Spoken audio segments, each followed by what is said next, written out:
Dans l'épisode précédent, j'avais délibérément choisi de commencer mon histoire par la fin, expliquant ce qui mit fin au grand chantier de cathédrale médiévale et contribua aussi à effacer l'histoire de la période du Moyen-Âge. Dans ce nouvel épisode, nous allons désormais nous intéresser aux origines. La légende des cathédrales passe forcément par la compréhension et l'exploration de ce que fut le Moyen-Âge. J'avais annoncé aussi une autre renaissance, différente de celle que nous connaissons communément. En effet, cette renaissance, qui est l'objet de cet épisode, prend sa source dans l'origine de la construction de l'Europe occidentale chrétienne.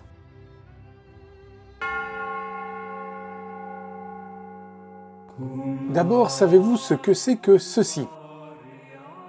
C'est une cathèdre, du mot latin cathedra, qui veut dire siège avec un dossier. Ce mot sera utilisé pour signifier le siège de l'évêque. Une cathédrale est d'abord le siège épiscopal, et l'évêque qui l'occupe est le chef du diocèse.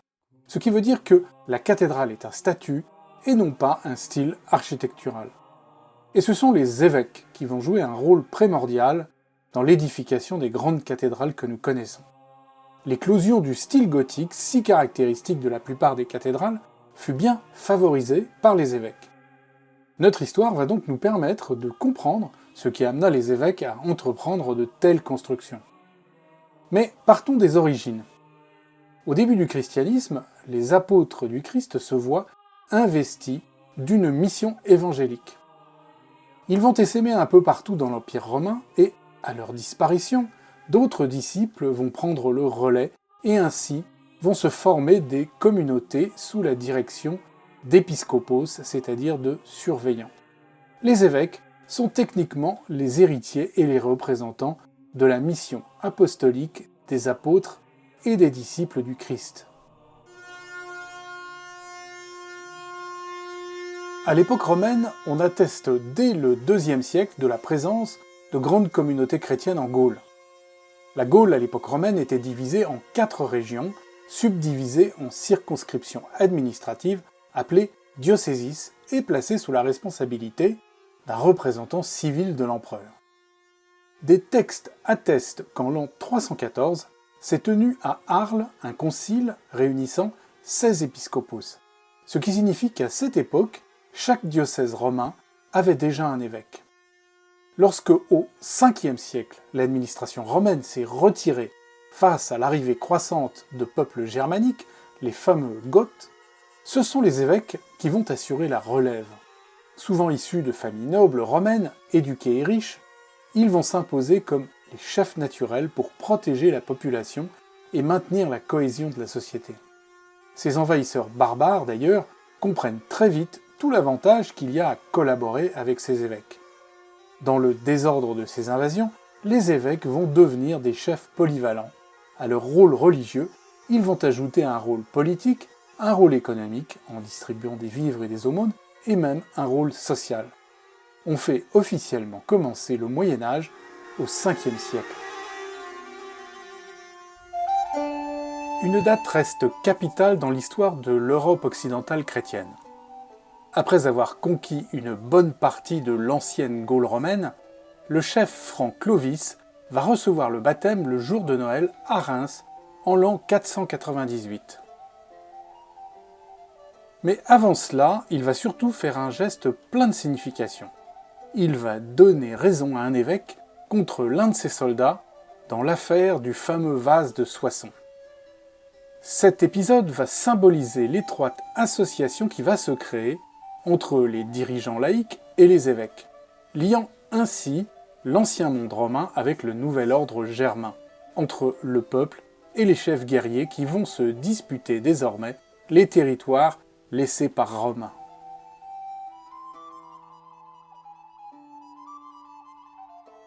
Supposés représenter les apôtres du Christ, les évêques vont incarner ainsi la transformation de la société. Défenseurs des peuples et des territoires, ils deviennent la colonne vertébrale d'une société qui s'est effondrée et qui se cherche, constamment balayée par les conquêtes. Quant à Clovis, à sa mort, il aura quand même réussi à étendre la domination des Francs sur un très large territoire. Cette transition de l'ancien monde romain vers le nouveau monde médiéval, désormais largement dominé par les Francs, va passer par une transformation progressive de l'espace urbain. Dans les villes délaissées par l'administration romaine et boudées par ces nouveaux conquérants, toujours en mouvement, et qui leur préfèrent des campements fortifiés, eh bien les évêques vont, eux, remodeler petit à petit les anciennes cités romaines. Les sanctuaires païens sont convertis en ecclésias, c'est-à-dire en lieux de rassemblement chrétien, et on fortifie tout autour, moins pour protéger la population que pour mettre à l'abri les nouveaux lieux importants et symboliques du pouvoir dans la cité. À l'intérieur des murs, églises, cathédrales, palais s'érigent selon une logique très chrétienne, déjà d'ailleurs en pratique depuis plusieurs siècles en Orient, et qui correspondent à la vision biblique de la cité, telle que décrite par le prophète Ézéchiel, la Nouvelle Jérusalem, avec en son centre le temple, et au centre du temple, eh bien, le lieu de la présence divine. Ce concept de présence divine ne sera d'ailleurs rendu manifeste qu'au début du XIIIe siècle avec la transsubstantiation, c'est-à-dire ce qui rend la présence du Christ réelle à travers la liturgie de l'Eucharistie.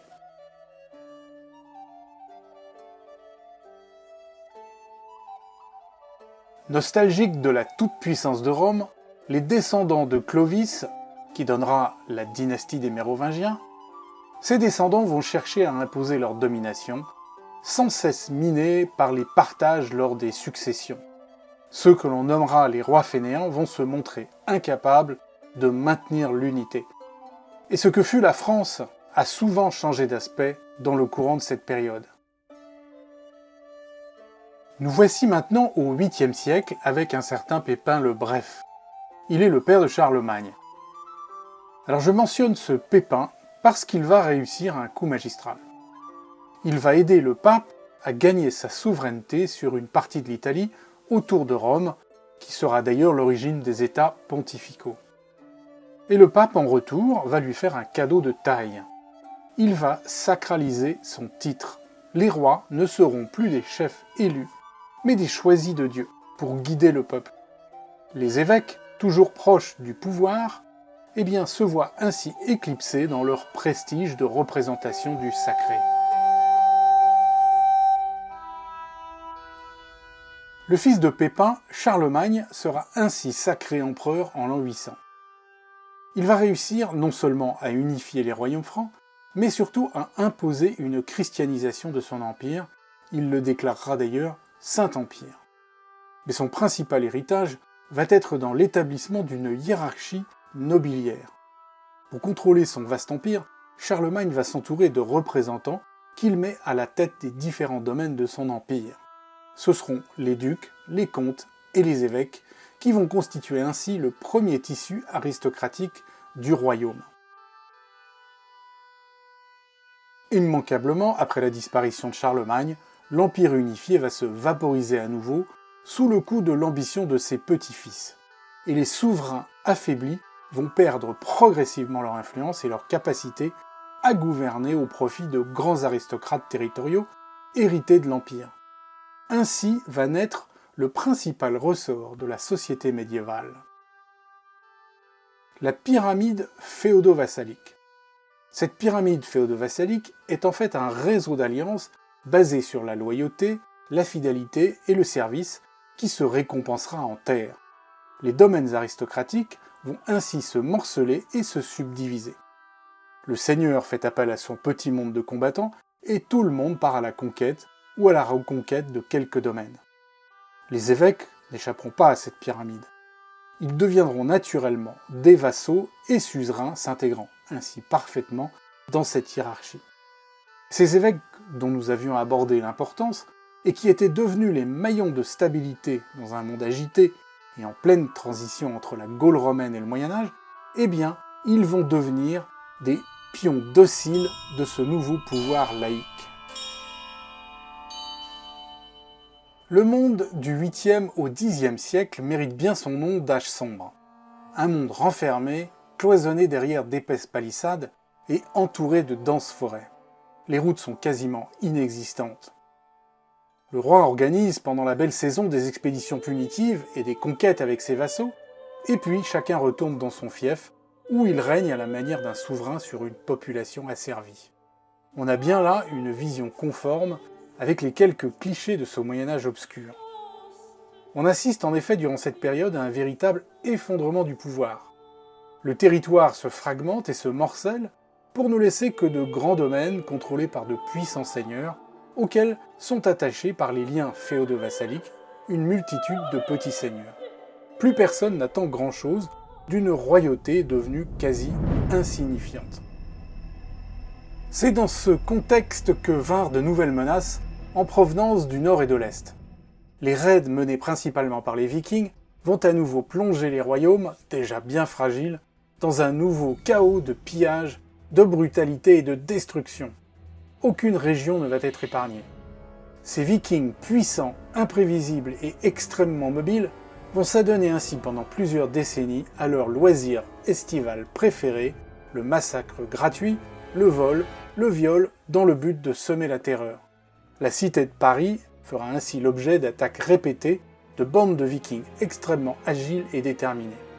Le royaume entier est menacé, mais incapable d'apporter une réponse forte et coordonnée.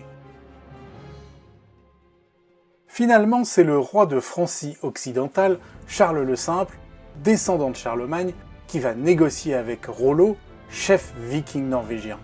Ils vont signer ensemble le traité de Sainte-Claire-sur-Epte dans le Vexin, à une journée de marche seulement de Paris. Ce traité inaugure une nouvelle ère qui va nous emmener droit sur le cœur de notre sujet. Rollo va épouser Gisèle, la fille du roi Charles, et il sera d'ailleurs l'aïeul de Guillaume le Conquérant.